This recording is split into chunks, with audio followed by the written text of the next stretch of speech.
Hi dears. നമ്മൾ എത്ര BC ആണെങ്കിലും നമ്മുടെ പ്രിയപ്പെട്ടവർക്കായി ആ തിരക്കൊക്കെ മാറ്റിവെക്കും അല്ലേ? അപ്പോ അതെങ്ങനെയാ ഇംഗ്ലീഷ് പറയാൻ നോക്കാം. Although I'm busy, I will help you. ഞാൻ ബിസി ആണെങ്കിലും നിന്നെ സഹായിക്കാം.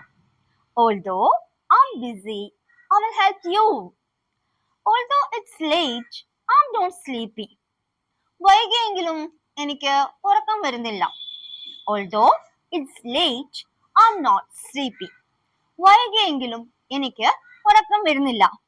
ഇവിടെ നമ്മൾ although യൂസ് ചെയ്യുന്നത് ആയിരുന്നിട്ടും ആണെങ്കിലും എന്നൊക്കെ പറയാനാണ് കേട്ടോ. അപ്പൊ വളരെ യൂസ്ഫുൾ ആയിട്ടുള്ള ഒരു കൺജക്ഷൻ ആണിത്. അപ്പം മറ്റുള്ള സെന്റൻസസ് കൂടി നോക്കാം. Although he is rich, he is humble. അവൻ വലിയ പണക്കാരനാണെങ്കിലും വളരെ വിനയമുള്ളവനാ. ഹംബിൾ മീൻസ് വിനയം. Although he is rich, he is humble. Although he is poor, he is honest. അവൻ പാവപ്പെട്ടവനാണെങ്കിലും ഭയങ്കര സത്യസന്ധനാ. Although he is poor, he is honest. Okay? Although she was not well, she came to class. അവക്ക് സുഖമില്ലാതിരുന്നിട്ടും അവള് ക്ലാസ്സിലോട്ട് വന്നു.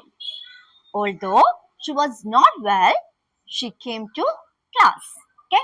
നമ്മൾ പറയില്ലേ, അവരെന്നെ ക്ഷണിച്ചിരുന്നു എന്നിട്ടും എനിക്ക് പോവാൻ പറ്റിയില്ല, അല്ലെങ്കിൽ ക്ഷണിച്ചിരുന്നെങ്കിലും എനിക്ക് പോവാൻ പറ്റിയില്ല എന്ന്. How can you say that in English? Although they invited me, I couldn't go. Although they invited me, I couldn't go. Okay? Although it was raining, we went out. മഴ പെയ്യുകയായിരുന്നിട്ടും ഞങ്ങള് പുറത്തു പോയി.